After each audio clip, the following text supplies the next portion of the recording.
that you can lean into your own personal discomfort, say what needs to be said in a non-offensive way, the more you make the world a better place.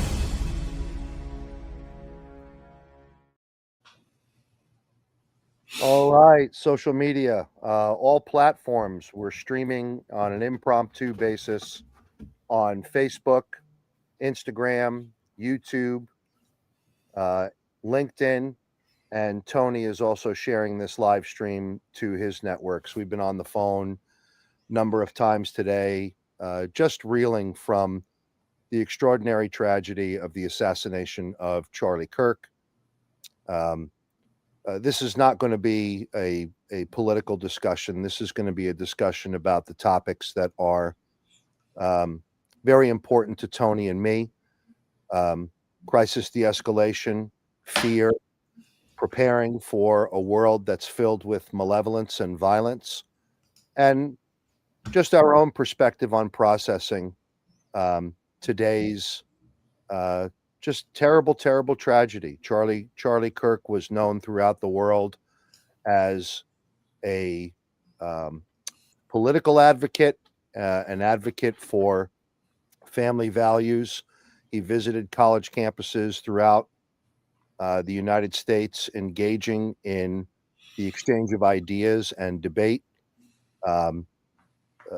He was understandably very controversial, but a young man, 31, two small children, a wife, an enterprise that was oriented toward his passion, which was raising consciousness. And no matter what you may feel about his politics, what happened today was just emotionally devastating to witness someone so invested in a message that was intended to engage in ideas and determine what the best ideas were. That person, that human being, was extinguished by malevolence. Someone who, from a distance, placed a reticle on a rifle on Charlie's body and pressed the trigger and took his life. And I could not think of someone I would want to process this with you more than the great Tony Blauer. Tony, welcome to this impromptu live stream. Hey, Andy. How you doing? Yeah. Tony, your initial reaction when you heard the news, and you know, I know how you think. We spend a lot of time together. Where did your thoughts take you? When I first saw it, there was a nano moment of, like, when I first saw it, I went, fucking AI. Yeah. I thought it was AI for a second. Right. And right. Then I realized it was real. And then I started scrolling and I saw things popping up, and I started to vibrate. I got, you know, and when you were actually the first person I called, and, you know, I've been deeply processing that poor young Ukrainian girl. I was enraged by that. But a lot of people don't realize that there's been a number of murders in the last few days of a lot of single women just getting murdered, not in the news anywhere. You gotta, you know, the algorithm's going to send you what you're following, right? So I see all this stuff, and of course I'm, you know, in the self-defense business, so I'm tracking that stuff anyhow. And I was just kind of contemplating all of this stuff, and so angry at mainstream media, and so angry at the division, and so angry. And then the Charlie Kirk thing, and I literally started to vibrate. I went into the house. I told my wife, Jess, and we were stunned, like as if we knew him. It was like a, you right. know, and we're not, you know, I'm not, some people might think I'm not political. Some people think I am. I just tired of the nonsense. I just want to work hard and get paid fairly and spend time with my family and kind of continue pursuing what is my mission of doing whatever I can to make the planet a little bit better, my own little you know, um, way. But I'm kind of stunned at where we are as a country. Me And too. the world's like this. Yeah. Yeah. Thank you for your comment, Jason. We're in fascinating times in our systems throughout the country. You know, Tony, our mutual audience probably have some degree of knowledge about the work that we do, and that is bring very innovative training to workforces that have to be in the presence of discontrol, distress, and violence in other human beings. And our job is to prepare them for the realities of that work, while at the same time equipping them with the resilience to maintain relationship with people that present distress and dysregulation, because we have to serve them. We have a serious mental health crisis in our communities across the nation. And in the context of what I experienced upon today's news, there were some thoughts that immediately came through. It's my impression that the prophet always seems to have to die in order for the message to get bigger. And no matter what anybody thought about Charlie Kirk politically, his message was to courageously enter environments where people shared different ideas than him and engage in debate so that the best ideas could emerge. And when I think about the way that he was assassinated, it wasn't through ideas, it was through violence. It was through someone's intent to carry out extraordinary harm, which made me immediately think of what I've often heard people subject to ideological possession say on social media, that we have a mental health crisis and we need more de-escalation. We need more training. We need to avoid trainings that suggest that capacity to manage violence by potentially becoming physical are contraindicated. It's almost as if there's a suggestion by some that only empathy and only de-escalation is what is needed. And I think that you and I found each other because we both understand that that's not true. Right. We understand that in order for de-escalation to be used, one has to have a capacity to manage the presentation of violence. And if they don't have the capacity, and then the proposition of de-escalation almost becomes, a lofty idea rather than something that can actually be done. Your thoughts? Yeah, I mean, you're far more eloquent at it than I am. I'm much more blunt. You know, the famous maxim, the pen is mightier than the sword. Right. You know, I added a little sentence to that. The pen is mightier than the sword when you know how to use a sword. Yes. But it's not just that. What I realize, and this is our whole fear management piece, the pen is mightier than the sword when you know how to use a sword, but you must be willing to use the sword. And I couldn't agree more. That nuance, so everyone can learn. And you see this in our law enforcement. You see this in the community you specialize in, care and services and psychiatric and hospital, is people learn all the complex motor skills, but when the shit hits the fan, they're not able to apply them. And half of that, if not more, is because the moves don't work. But the bigger part of it is because we're not working. The mind navigates the body, and people don't understand that connection, that when there is sudden violence, your executive function gets hijacked, your cognitive brain gets bypassed. That's where you store all your if, then, go to complex motor skills. And now you're left with an emotional, psychological confrontation within yourself. And that's why I always say your situational awareness is directly linked to your self-awareness. And most people don't have the self-awareness to navigate violence. No, not at all. And, when I think about someone like Charlie, who had an extraordinary intellect and was extraordinarily articulate.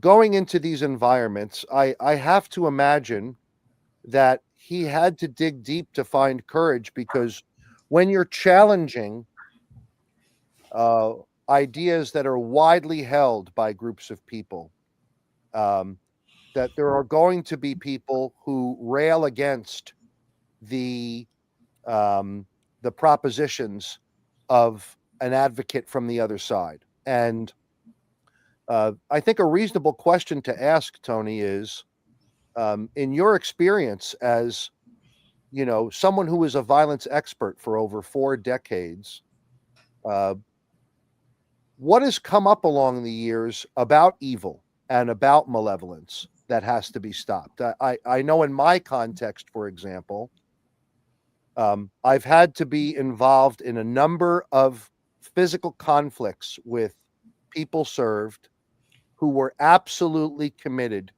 to doing violence before, let's say, we had to administer medication involuntarily.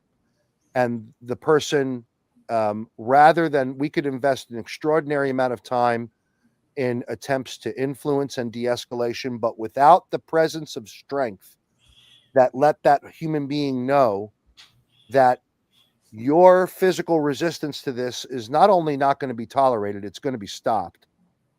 That when we did not have that presence available, the fight was almost certainly bound to happen. Right.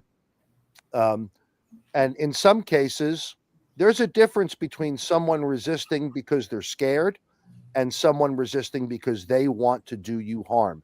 It is a palpable, different feeling that this person really, really wants to hurt me, and that can be very frightening to deal with. How have you managed that in your work in violence education over the years? I mean, all I do, not to diminish the potency of what our company does and what my team does around the world, but it's really simple. It's a choiceless choice, and you need to, without pissing people off, because there's so much psychobabble, all around the world, and people. I just was working on an article the other day for our newsletter, just like talking about how even in the self-defense world, people like to mystify things and make things complicated, and I don't know what that attraction is. Violence loves speed, and the only thing that'll get you through sudden violence is mind speed. Your Yes. ability to process and go, this is fucking happening, and it's not get off the X. It's, of course, get off the X, but sometimes, one of the things I like to tell people is sometimes the safest thing in a extremely dangerous thing scenario is to charge the threat, right? So if you're in an active killer situation, of course you don't want to be there, but the hardest thing might be, I got to charge this threat. That's the chance. Tony, I've lived it. I've lived exactly what you've described. I cannot agree with you more. There was an occasion where a particularly complicated, violent young man on a unit I was working on went into his room and came out with a knuckle weapon that he had fashioned out of pen tubing, yarn. It was almost like a gauntlet that Right. was covered in these spikes. And when he exited his room, I remember so many of the staff just completely backing up, myself included, while I was yelling, he's got something in his hand. He's got something in his hand. And he targeted me at that point and kept approaching. And I retreated and retreated and retreated. And then I remember I can't retreat anymore. And I did exactly what you just described. I transitioned from retreating to moving toward him as fast and hard as I possibly could, which consequently folded him in half. We went on the ground, and he complimented me later on that. He actually said, I did not think you were going to do that at all. and I wasn't harmed. But it was that millisecond where I absolutely knew the safest thing for me to do is close the distance and hit him as hard as I can to get him to stop. Yeah. And it was, all of that occurred in the nanosecond Sure. that you just provided. And if I did not feel like I had the physical capacity to do that, I don't know what I would have done. Yeah. So if I can inject something here, the key on that, and this is again I'm not trying to talk about our programs here. There are so many people, like we train a lot of cops, a lot of military. Those people said, like most of them, there's a number not, but most of them want to do the job. They want to move towards the danger. They want to make a difference. But in the world that is really your wheelhouse and what you brought me into, it's what I always talk about is like this Hippocratic dilemma of do no harm. By the way, Tony's going to show you how to throw a headbutt or an elbow. And you're there going, well, wait a minute, I didn't sign up. Yeah, Tony, don't do that. Yeah. So that's incongruous. You happen to, because you're an outdoorsman, you're a sportsman, you train, you were able to, a lot of people don't know your background with survival, rescue, firefighting, all that stuff. That has trained you to make those split-second decisions. I need to make a decision now. So you're able to bring that over. But, a major percentage of the world does not have that training. Therefore, that initial capacity, a lot of people can improvise it. I always tell people that, that you can't be brave if you're not afraid. And what people do is they give in to their fear. They listen to the fear, not realizing that fear, its most valuable purpose is to keep you alive. Yeah. So remember, you're in danger. Yes. And I have to believe that there's something to be said about, you talk about it all the time, Tony. You can't know courage if you don't know fear. Sure. Which is the thing that, leads into the other thing you talk about an awful lot. Fear has to be the fuel. So here's a guy like Charlie who's engaging in extraordinarily visible, heated debate with hundreds of people across the nation. I would imagine many public figures who engage in even similar activity are living to some degree with fear, but then produce the necessary courage to do the thing. And I would also imagine that the goals are much more noble in those cases than anyone's self-interest. Someone's thinking about a much loftier goal. And what do you say to someone who has to live around the potential threat of violence from active shooter, killer kind of threat? I would imagine you've done a lot of personal coaching, private coaching with people from the armed forces community, the law enforcement community. What are the anecdotes about challenging fear that's life-threatening under those circumstances? I mean, I can only imagine how many death threats he's had over the years. Oh, so yeah.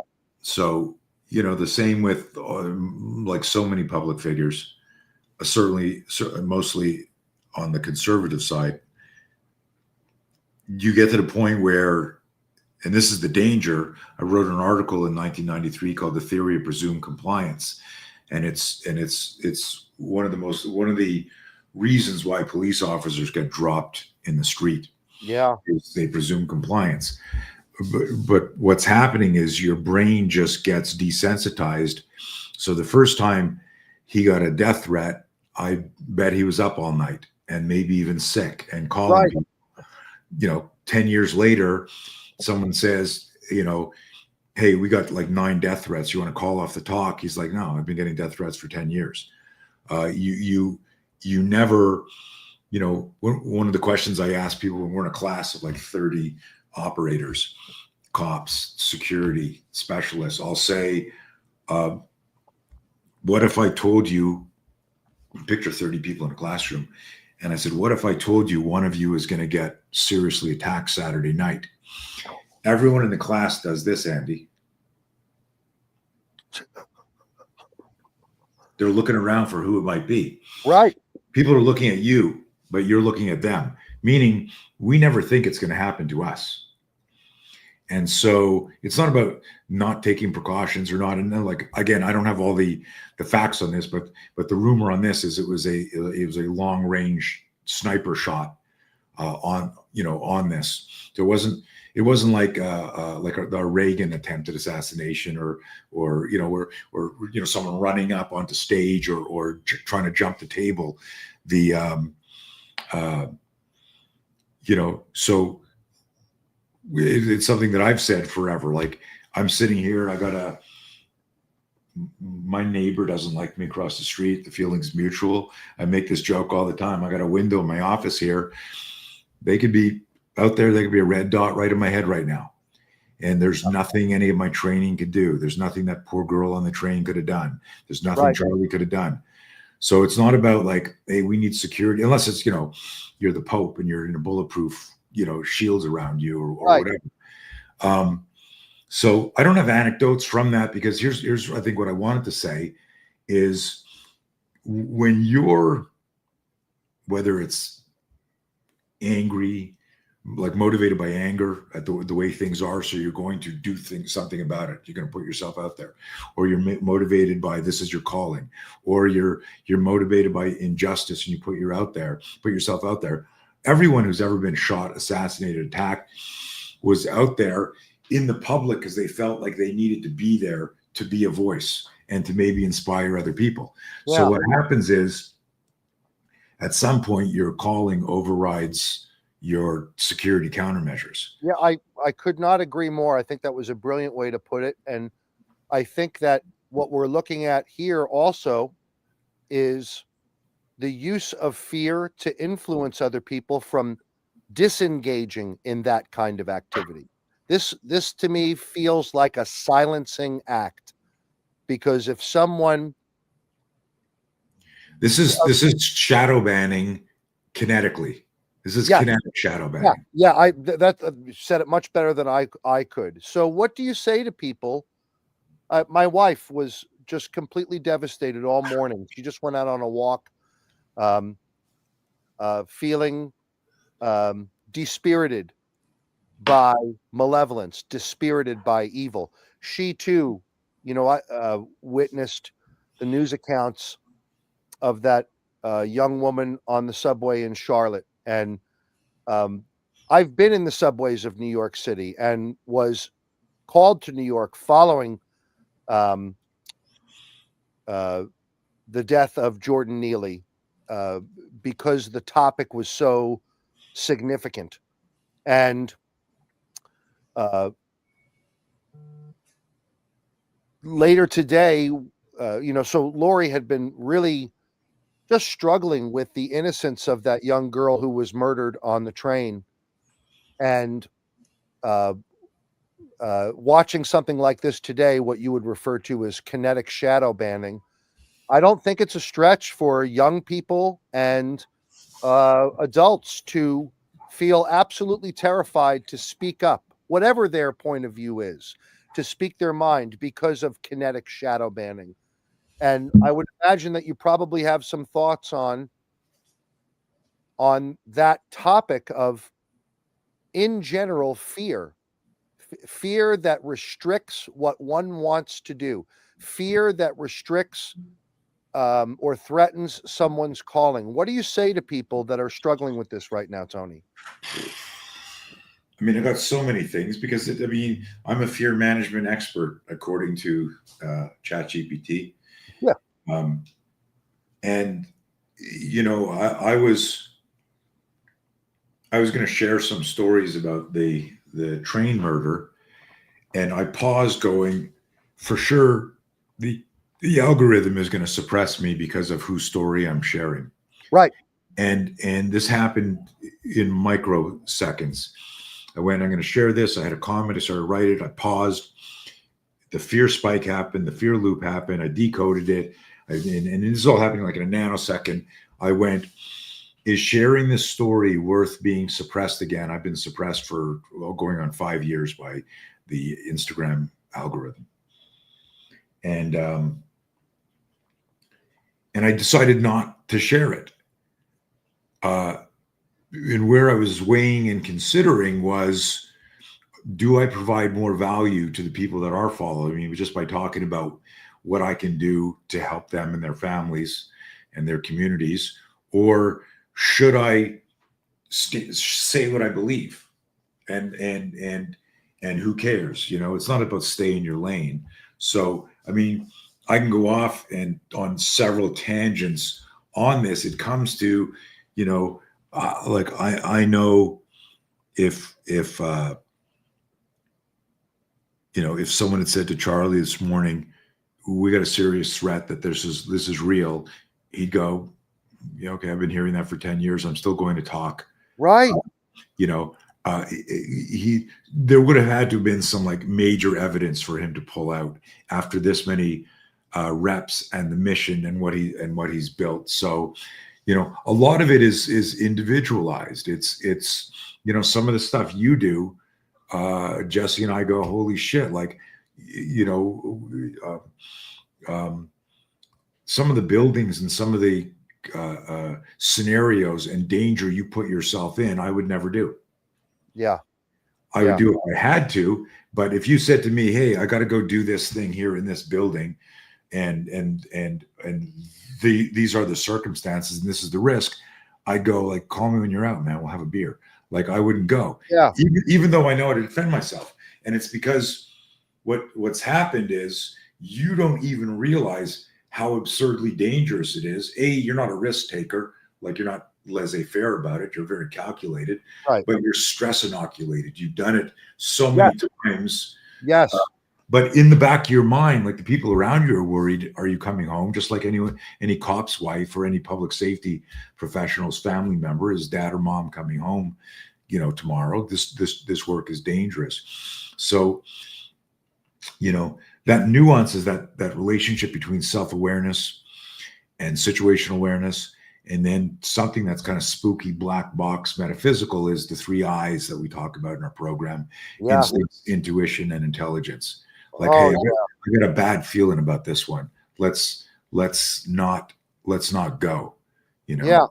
Well, if anything, I think Charlie has modeled courage in his sacrifice today. This is a person who was very, very aware, more than likely, of the threats that they live with. And as you said, they've come to some degree to be inoculated by the alarm of a threat. And this isn't a criticism of his decision to be in public and to engage in the exchange and debate of ideas in a very visceral way. He was known for that. In some cases, he was very controversial because of it. And lots of people didn't resonate with all of his views. I certainly didn't resonate with all of his views. But I did appreciate the degree to which he could support what he was debating, that he saw a need for the best ideas to emerge from struggle, from debate, which is what I think any great thinker or philosopher would want. Socrates himself was also a great debater. And, to the extent that cost him his life, what happened with Charlie today does seem to be consistent among people who challenge others' beliefs and challenge people to think. And when I listen to your description of what is happening in the mind of the human being and in the physiology of the human being regarding fear, it seems as if it is a fundamental area that every human being would do well to commit work to, understanding their fear, understanding how it works. And there are, Tony, there are data now. We're learning now about the health implications of social isolation in the broad sense, and in the more specific sense, the health implications of carrying, not saying what I needed to say. I needed to say something there, and I didn't. I needed to say something here, and I didn't. Why? Because I was afraid. What's the cost of that?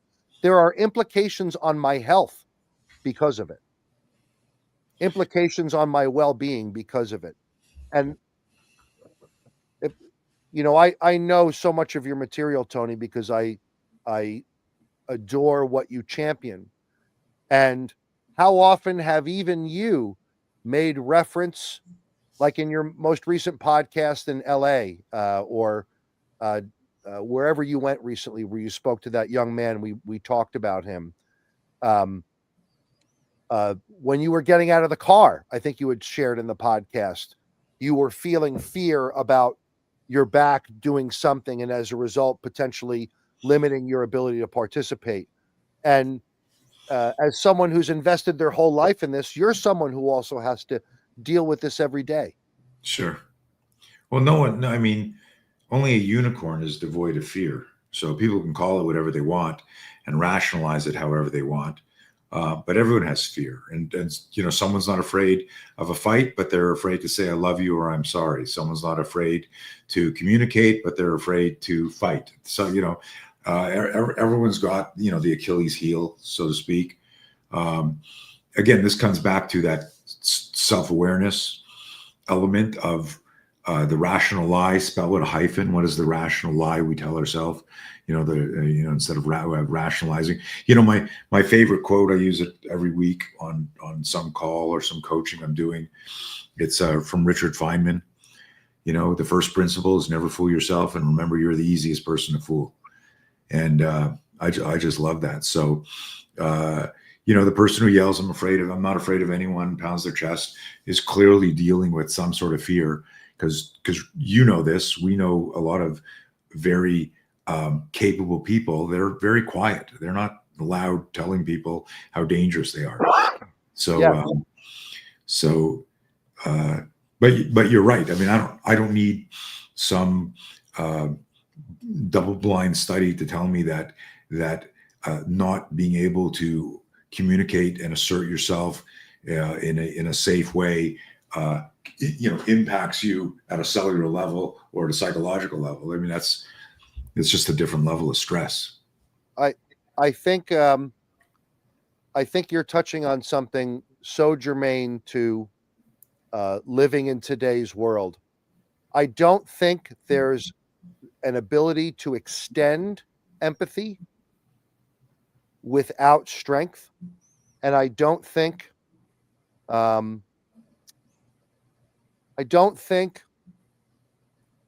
malevolence is responsive in the moment to de-escalation without strength. I don't think malevolence, the intent to do someone harm in the moment, is responsive to de-escalation at all. Right. Without a clear understanding that there's going to be response cost associated to their act. I mean, I think it was Jack Cambria during the Icons of Influence production where I sat with Gary Nesner, who was the founder of the FBI's crisis negotiation unit and the lead negotiator at Waco, and Jack Cambria, who was the longest standing commander of the NYPD's hostage negotiation team. There was no successful hostage negotiation effort that did not feature the presence of tactical force that could be used. Right. The message needed to be parallel, that the lofty goal here is to preserve life, to preserve the life of the victim, to preserve the life of the responders, and only at the end of that continuum to preserve the life of the hostage taker, in that order. And oh, by the way, our ability to preserve any life is not going to be affected without the presence of the ability to use force. That's a very visual example of the pen is mightier than the sword. Yeah. If you know how to use a sword. Right. If- And if- are willing to use it. yes. You can't, so like real predators know when you're bluffing. So you've got to have an actual line in your sand. You know, you got to not want to. You want to have always be. You know, I always say force must parallel danger, and you always choose safety. And you know, whatever you're doing must be morally, ethically, legally sound. But you got to be able to do that, and then you can say, hey man, like here's where we're at. And every scenario will be completely different. But you know, one of the things that you're kind of hinting at is, you know, somebody who's committed to violence is not going to be de-escalated without some sort of um,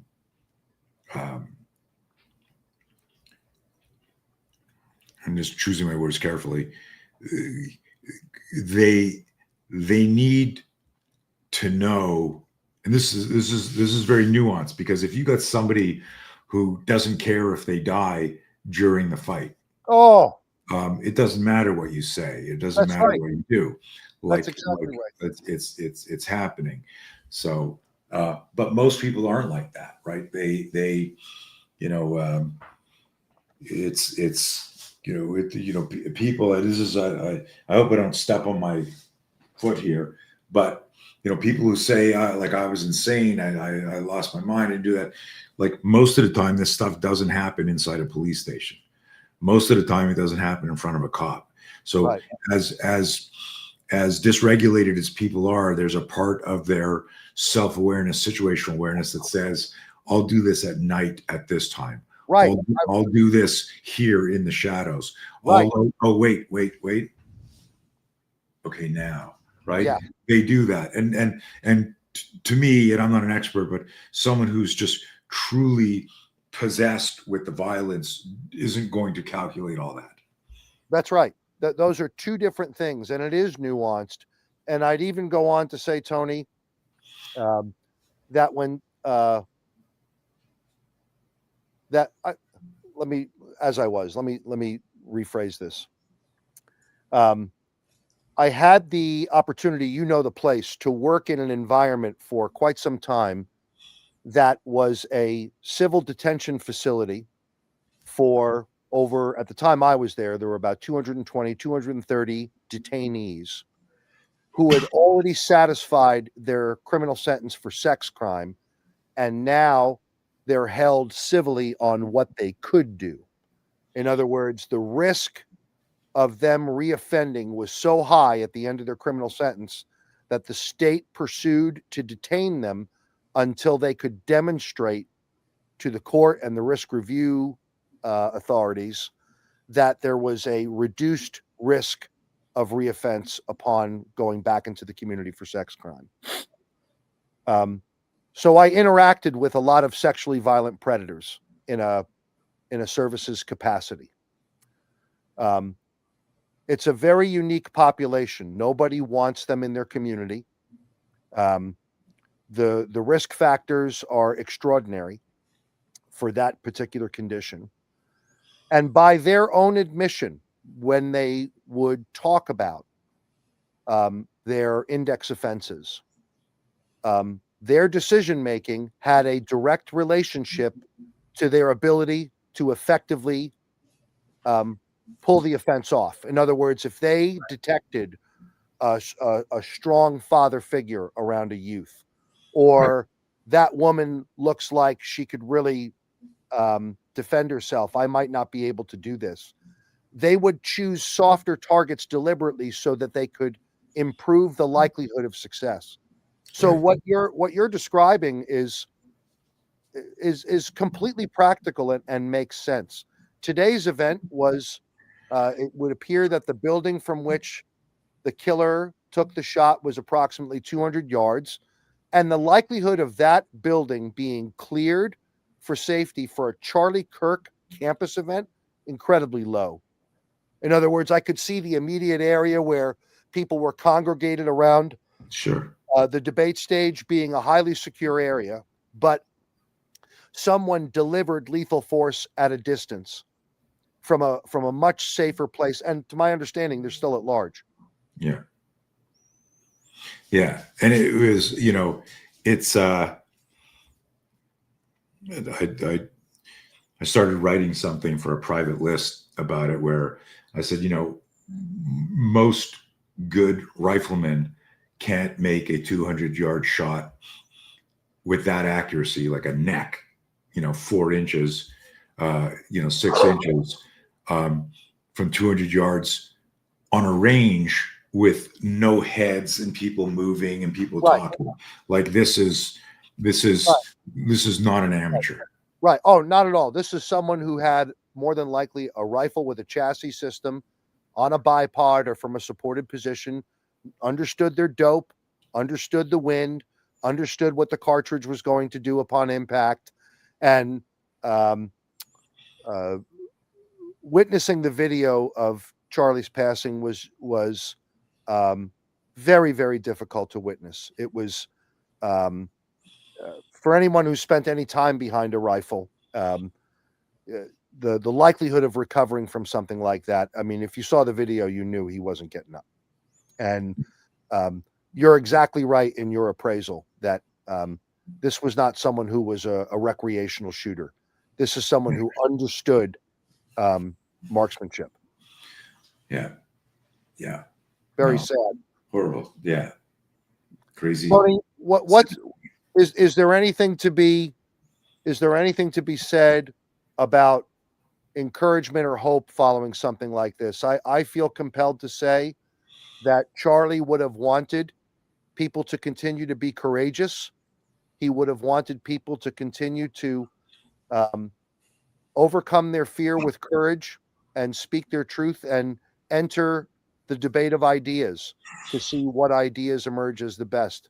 And there is no doubt in my mind that there are going to be numerous people, like factors, compounds of people that emerge from this event carrying a message of courage and speaking their truth. Your final thoughts.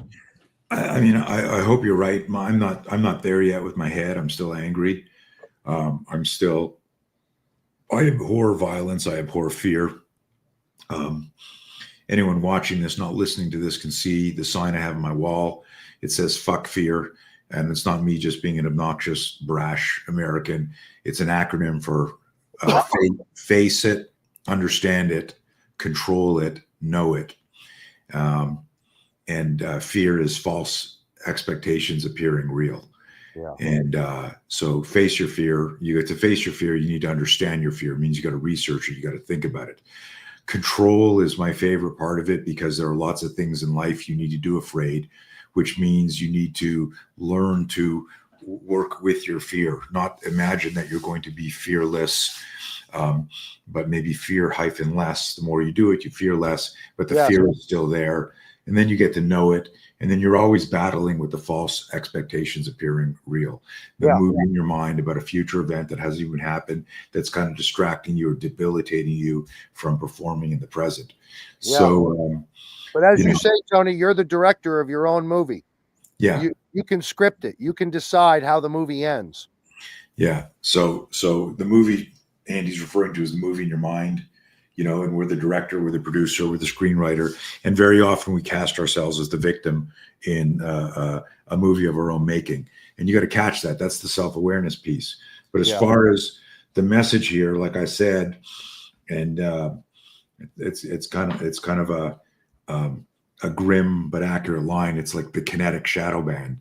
It's like there's a lot of people that are going to go, I was going to get up on my soapbox and tell people what I think.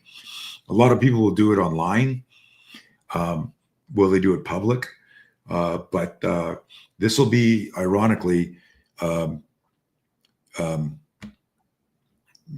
Charlie's company, a turning point for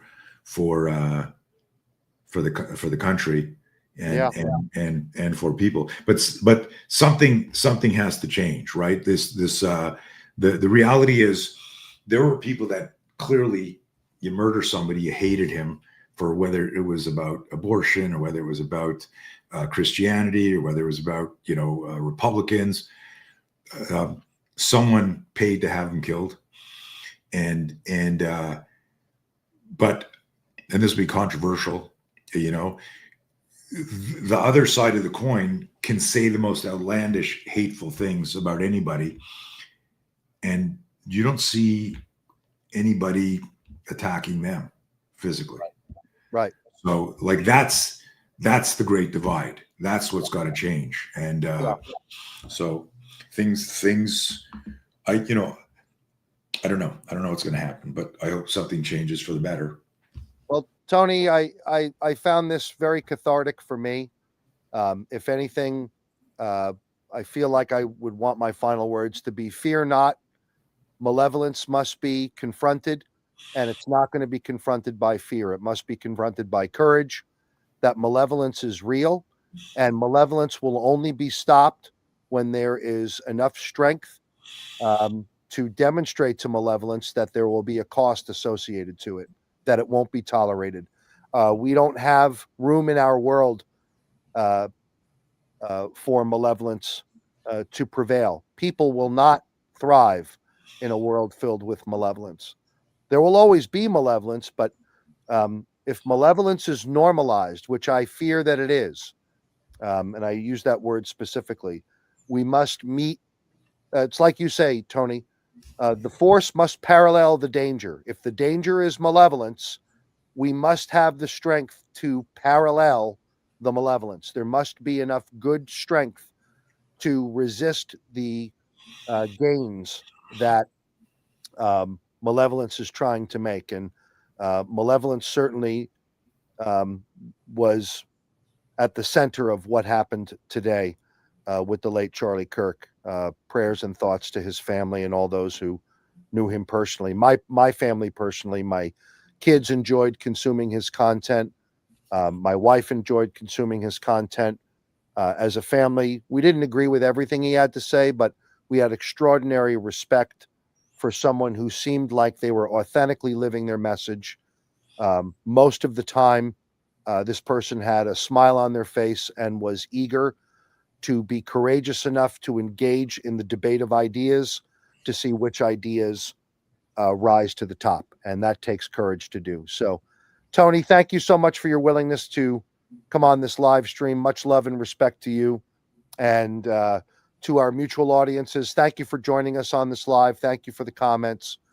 You'll be able to catch the recording of this on YouTube, on Facebook, and if you're consuming it on Instagram, you can watch the playback on those platforms and also on LinkedIn, both Spear, Tony Blauer, and Jumpstart Mastery. Peace to all of you, and our thoughts are with you. Thank you. Oh, thank you, Brandon. Thank you for that kind comment. Take good care, all. 10, 9, 8, 7, 6, 5, 4, 3, 2, 1.